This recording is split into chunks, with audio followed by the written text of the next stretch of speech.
Welcome to Tim's Got a YouTube channel. Thank you so much for tuning in, subscribing, click link, like, subscribe, all that, share. I put out some pretty weird stuff, man. I was actually on the show last night, and DC Curry was just looking at me like, man, you put some pretty weird stuff on me. I said, thanks, man. I don't know what that means, but thanks. You put some pretty weird stuff on the internet. I'm on the internet, so I mean, I guess I do. Thanks for tuning in. Another wonderful episode of Tim's Got a YouTube channel, because I got one, and so does everyone else. So let's hopefully I'm special. I'm a comedian. If you don't know that already, I tell jokes. You can find a lot of my sets on my YouTube channel. They're only going to be up there for a little while. I don't like having them up there too long. People start to see the jokes. I don't want. That's not what I want. I'm a real stand-up comedian. I like to go places and perform. I am getting used to the internet world. It is interesting. It is tedious. It is difficult. Don't let anybody go out here and tell you that these people who are working day and night on this internet, these people with millions and millions of followers, just bumped into some shit. Maybe some people did. Maybe some people bumped into some fame through a moment that they had that went viral. But to maintain that takes real work. There's production crews. People are out here getting real money from this. So it's a little bit of what we're going to talk about today. We're going to talk about comedy. I love it. I love it. It's the thing. I like to write it. I like to do it. Before I even get started on half this stuff, I have to figure out how I'm going to wrap my head around all the ridiculous things that happen in the world.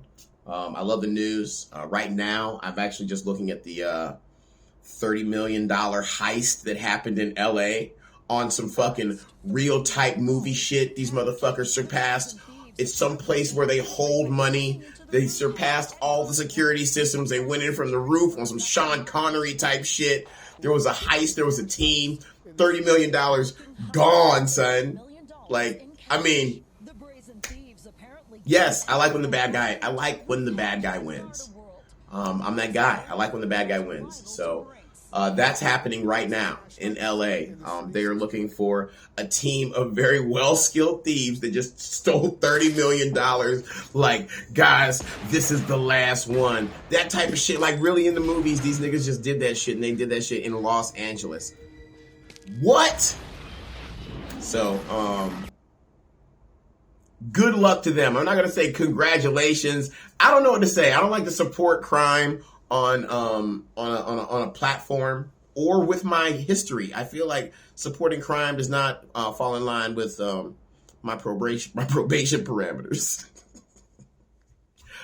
I don't know. It's just a really wild story. So I've always got the news on. I'm always looking at this stuff. But my life is comedy. So in that, I have to, I'm on a different algorithm. Now, am I entertained by what's happening in the comedy world? All of a sudden, comedians are like rappers. Everybody's got beef now. It's, yes, Cat Williams started it. Is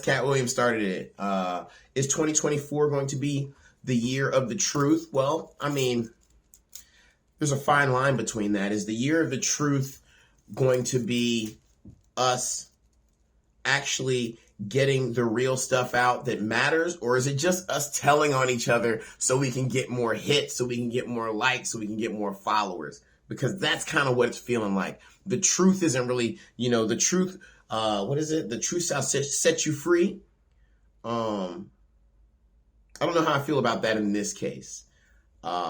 I'm a comedian, so there's certain things that we just don't talk about. Magicians don't show you their tricks, and comedians shouldn't show, in my opinion, tell us what's behind that fourth wall. You guys shouldn't be seeing what's happening over here. We're doing some really weird, grimy, sad, kind of crazy shit. All for your benefit. We are tearing our lives apart day by day so that you can enjoy laughter and humor and some of the most ridiculous stories you'll ever hear in your life. And it's because we're kind of like social extreme sports.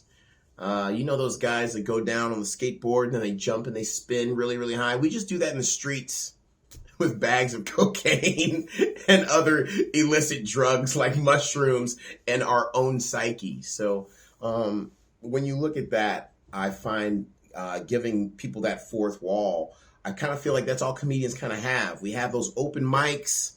We have those moments where we go on tour and we all have to sleep in a car. We have those moments where, you know, you travel with somebody and you get to know the real them. You watch a motherfucker, you know, try to work a whole week, try to live a whole week in a major city off of $50. You see people in a different light when you travel with them, when you do comedy with them, when you hear their story. So, and people are going to slip when they do that. So when you use that against them later on in life, to promote your fame, I don't know. I feel some kind of way about that. I don't know if that's the way I would handle it. I've seen some pretty wild shit doing comedy, and unless it was something that happened on stage that was public view, like I've had a comedian, I was just talking to him the other day, I've had a comedian choke a dude out on stage, pull him to the side, and just leave him there. And afterwards, we all stood over the dude and asked him what happened. You know, you start clapping when somebody falls down like that. We're like, good job, buddy. You did a great job. He had no fucking clue what happened. But that's a story that is amongst the stratosphere. Civilians were there. People watched this man get choked out. It wasn't just a room of comedians. You know, I want to say that there's some kind of tape of it or some kind of digital thumbprint of it. Big shout out to Shaky, the comedian. I don't get to do comedy with him enough, but if you've ever seen a person who is physically disabled choke a person who is completely able-bodied the fuck out, you ain't seen comedy till you've seen that. But in this particular situation, we got all this comedy beef. Now everybody's mad at everybody. Everybody's telling everybody's secrets. This person does this, that person does that, this person can't read. And it's kind of funny how Cat Williams, once he got that pop, how everybody just kind of hopped on the bandwagon and just went with I'm going to tell it all story. Everybody was trying to ride the Cat Williams smoke. And trust me, later on this year, Cat Williams will remind you about how everybody tried to ride his coattails after this interview in classic Cat fashion. Now, I've talked to a lot of people, and you know, it's getting out of hand. It was at the time, it was kind of like the higher end comedians going at each other. Cedric was mad. Steve Harvey was mad. Everybody was kind of throwing shade. Your bigger, more iconic names were throwing shade. Then your lower level guys got into it. He's stealing this joke. He's stealing that joke. Lately, we're getting up into our mid-level guys. Now it's kind of spreading like a virus. This whole I'm going to talk about this guy. I got beef with this comedian. How do a bunch of funny people who spread joy all the time angry at each other? We all make money in different ways. I do corporate events. Country Wayne has sketches and sketch. I know people in Atlanta who have been in them. I want to say Dante Ray is a main character in a lot of Country Wayne sketches. So there's plenty of ways to be funny and be lucrative. So it's not like he's mad because I took this time or that. It's just a general kind of, where are we now? What have you done for me lately? Guess what he did? Get very playground, very recess, very childish kind of thing. And don't get me wrong, I hang out with some of the most immature people on the planet. And I'm proud of that. I'm proud to say that. They make the world laugh. But lately, there's been a new beef has just come out. A new beef. I don't know. I don't know. I'm not really getting graphics yet. I'm working on that. But yeah, a new beef has just come out. Jerrod Carmichael, also known as the Rothaniel. I don't know if you're familiar with the special that he came out with. He came out with a special, then he came out in the special. Fantastic, Emmy Award winning, no complaints here. I thought it was amazing. It was a great comedy special that turned into a therapy session that went back into a comedy special. It was interactive. A fantastic comedian. No beef there. No beef there. He's talented. He came out with a show years ago. Didn't take. He was a writer on a bunch of different stuff. He had a few comedy specials. Great comedian. Him doing the special the way he did and coming out with the coming out on the special as a gay man who dates white men and deals with black culture and finding a way to make it informative, to make it personal, and to make it funny was very talented. He deserves every accolade for that. In that, Dave Chappelle came out with his special on Netflix. I want to say the first one. And Jerrod Carmichael was very critical of Dave's view on the trans community. He went as far as to say that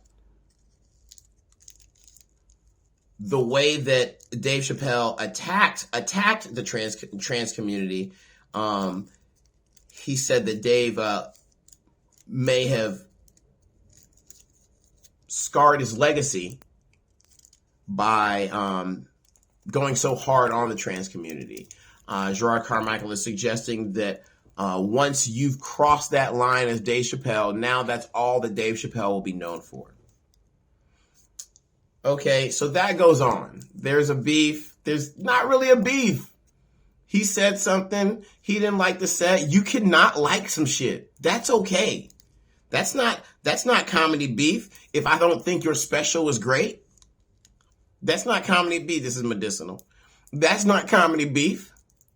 That's me saying, hey, I didn't think that shit was funny. And that's okay. If you're a comedian, you've heard that before. I love these fucking comedians who've never been booed, who've never been criticized. They've always done, and that's why they do comedy where they continue to do comedy, because those are the people that laugh. Go where the people are not laughing. That's your job. You are some kind of prophet of humor, in my opinion. In my opinion, I feel like you should spread the good word of the jester and see who's not laughing and go make them laugh. And if they're not laughing at you, find a way. But that's my testimony. That's my journey. So Jerrod is now coming out with an Esquire magazine. Yes, Esquire they still have magazines. Esquire is still doing interviews. He is a successful black gay man in the entertainment industry. It's a fantastic interview. But in this interview, even Jerrod Carmichael, Rothaniel, like I said, an accomplished comedian who really, I don't really think he has any spoke. He definitely has his own lane.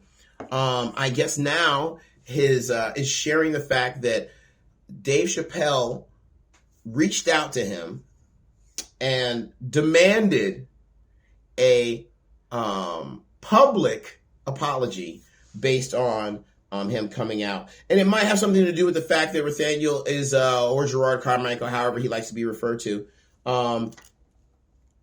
it might have something to do with his status in the comedy community.